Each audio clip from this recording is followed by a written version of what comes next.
Hello everyone, welcome to IBS. I hope you all are doing great. My name is Akshay Soni, your reasoning mentor.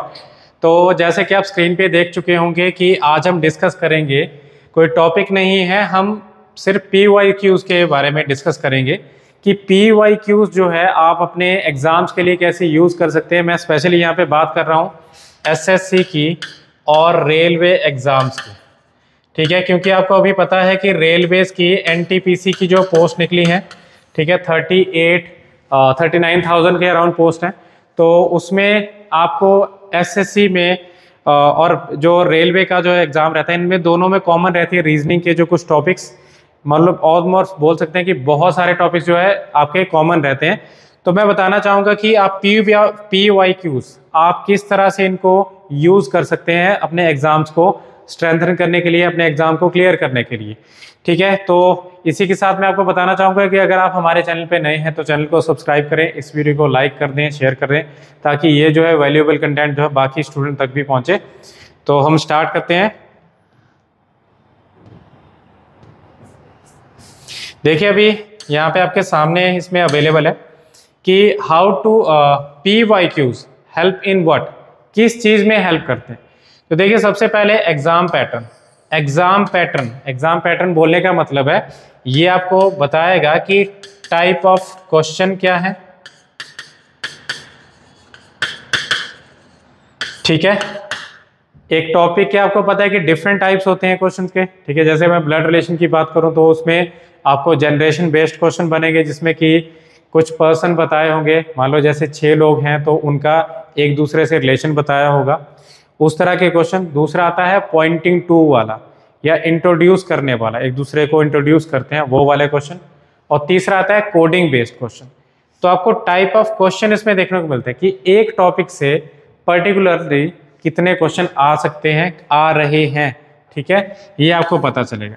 Second देखो level of exam, ठीक है। मैं ऐसा नहीं कहता कि आपका SSC का एग्जाम जो बहुत कोई हाई लेवल का होता है, लेवल उसमें आपको इजी से मॉडरेट मिलता है, बट इससे आपको पता चलेगा PYQs को एनालाइज करके आपको पता चलेगा कि एग्जाम जो है इजी लेवल का है, मॉडरेट लेवल का है या हाई लेवल का है, ठीक है।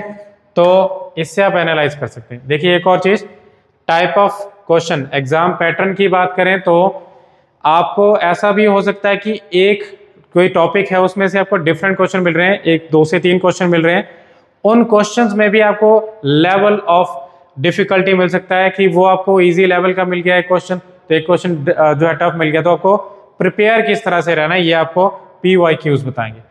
देखिए important and non important topics, इनकी बात करें अगर तो कुछ टॉपिक्स ऐसे होते हैं कि हम क्या कर लेते हैं, उनको पढ़ लेते हैं, बट एग्जाम में आपको देखने को नहीं मिलते।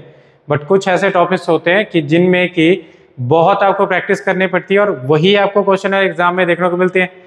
जो टॉपिक्स ऐसे हैं जिनको आप एक बार में रीड कर लोगे और एग्जाम में उनको कर पाओगे, जैसे कि मिरर इमेजेस, वाटर इमेजेस हो गए, या मैं ओवरऑल नॉन वर्बल रीजनिंग की बात करूं तो वो टॉपिक्स आप नॉन इम्पॉर्टेंट टॉपिक्स में काउंट कर सकते हो, but exam point of view से बहुत इंपॉर्टेंट है। प्रैक्टिस पॉइंट ऑफ व्यू से इतने इंपॉर्टेंट नहीं है, प्रैक्टिस की इतनी ज़्यादा रिक्वायरमेंट नहीं रहती।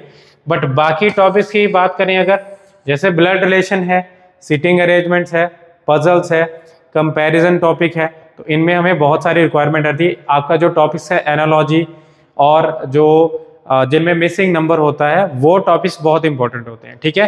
तो इसमें आपने क्या करना है, ये जो PYQs है आपको बताते हैं कि कौन से टॉपिक आपके ज़्यादा आ रहे हैं, वेटेज किसकी ज़्यादा है और कौन सा टॉपिक कम है, और किस में आपको प्रैक्टिस की ज़्यादा रिक्वायरमेंट है, किस में कम प्रैक्टिस की रिक्वायरमेंट है, ठीक है। देखिए अभी प्रैक्टिस मैंने आपको बताया, आप अगर जो है पुराने पेपर्स उठा के देखो, बहुत सारे आपने पेपर कर लिए, पिछले साल के पेपर कर लिए, उसके पिछले साल के पेपर कर लिए, तो एक बार में आपको देखने को मिलेंगे कम से कम 25 से 30 पेपर, या उससे ज़्यादा भी हो सकते हैं। अब 25 से 30 जो है आपने PYQs अगर आपने कर लिए तो आपको टाइप ऑफ क्वेश्चन भी देखने को मिलेंगे और साथ ही साथ आपकी प्रैक्टिस भी आपको उसमें से अच्छे से हो जाएगी।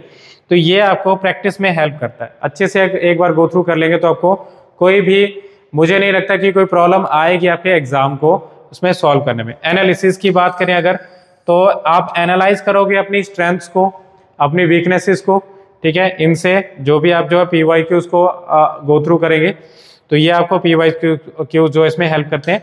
और फ्यूचर स्ट्रेटेजी, आपकी स्ट्रेटेजी क्या होगी। देखिए क्या होता है, यूजुअली हम रिकमेंड करते हैं बच्चों को कि कोई बड़े हाई लेवल के क्वेश्चन से आपने स्टार्ट नहीं करना, आपने क्वेश्चन को स्टार्ट करना है जो कि बिल्कुल बेसिक लेवल के हैं, जिनके थ्रू आप क्या करेंगे, जो आप पहले अपने नंबर्स को कलेक्ट कर लें, उसके बाद अगर कोई क्वेश्चन रहता है, स्पेशली मैं बात करूं नंबर सीरीज की, एनालॉजी की, क्लासिफिकेशन, ऑड वन आउट, उन टॉपिक्स में आपको ज़्यादा दिक्कत आएगी तो उन टॉपिक्स को आप एंड में कर सकते हैं, उन क्वेश्चन को एंड में कर सकते हैं। ऐसी स्ट्रैटेजी आप इसमें बना सकते हैं। आपकी देखो, आप हर एक जो स्टूडेंट की अपनी अलग स्ट्रैटेजी होती है, बट PYQs का एनालिसिस करेंगे तो उससे आप अपनी स्ट्रैटेजी खुद एक बिल्ड कर सकते हैं, ठीक है। तो ये चीजें आपको हेल्प करेंगी इसमें।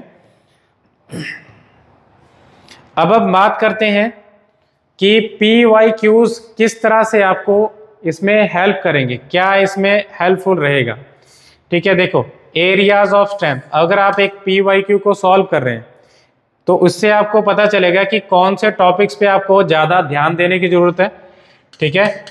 टॉपिक्स टू बी प्रैक्टिस्ड मोर, जिनको आपको ज़्यादा प्रैक्टिस करना है, और ऐसे टॉपिक्स जिनको आपने क्या करना है, लेस प्रैक्टिस करना है, ठीक है। मैं एक सिर्फ रीजनिंग की ही बात नहीं कर रहा, मैं आपको डिफरेंट सब्जेक्ट की ही बात कर रहा हूं। उसमें डिफरेंट सब्जेक्ट्स, जैसे कि हम क्वांट्स की बात करें या अगर हम GS की बात करें, इंग्लिश की बात करें, तो वो सभी टॉपिक्स में आएंगे। और आपको इसमें से एरियाज ऑफ वीकनेसेस, ठीक है, आपको कई बार हो सकता है जैसे आपने कोई क्वेश्चन स्टार्ट किया, वो एकदम से आपके दिमाग में आ गया, ये जो इसमें लॉजिक इस तरह से, तो वो आपका स्ट्रेंथफुल टॉपिक है, वो आपका एरिया ऑफ स्ट्रेंथ है। बट अगर कोई टॉपिक है, जैसे अगर नंबर सीरीज की बात करें, यूजुअली हमसे इतने ज़्यादा जल्दी हमारे दिमाग में नहीं आता, तो आपका एरिया ऑफ वीकनेस में काउंट होगा, ठीक है। एक्यूरेसी और स्पीड, अगर इसकी बात करें, देखिए आप 1 घंटे में पूरा पेपर सॉल्व कर रहे हैं, तो आपकी एक तो इससे क्या होगा, एक तो आपकी स्पीड इससे इंक्रीज होगी, और साथ ही साथ आपने अगर नंबर ऑफ क्वेश्चंस को सॉल्व कर लिया तो उससे आपकी धीरे धीरे एक्यूरेसी भी बेटर होती जाएगी। तो ये इस तरह से आपको हेल्प करेगा, ठीक है। टॉपिक कवरेज, देखिए क्या होता है, कई बार हम सभी टॉपिक्स को कवर नहीं कर पाते, बट कुछ टॉपिक्स ऐसे होते हैं जो कि हम PYQs के थ्रू भी कवर कर लेते हैं। तो इस तरह से आप टॉपिक्स की कवरेज को अगर देखें तो ये सभी टॉपिक आप इसमें से गो थ्रू कर सकते हैं, ठीक है। और आपको एग्जाम की बेटर अंडरस्टैंडिंग हो जाती है कि लेवल क्या था और आगे क्या आ सकता है पेपर, इस तरह से अपना जो है स्ट्रेटेजी आप बिल्ड कर सकते हैं, ठीक है। तो ये था हमारा सेशन इसके बारे में कि PYQs आपको कैसे हेल्प करेंगे। आई होप आपको ये अच्छे से गो थ्रू हो चुका होगा, एंड इसको शेयर भी कर दें बाकी स्टूडेंट से, ताकि वो जो भी अपने एग्ज़ाम देने वाले हैं वो एक बार PYQs को अच्छे से गो थ्रू कर लें, और जो भी मैंने बातें इसमें बताए उनको अच्छे से फॉलो कर लें। And that is all for now. Thank you so much for your cooperation.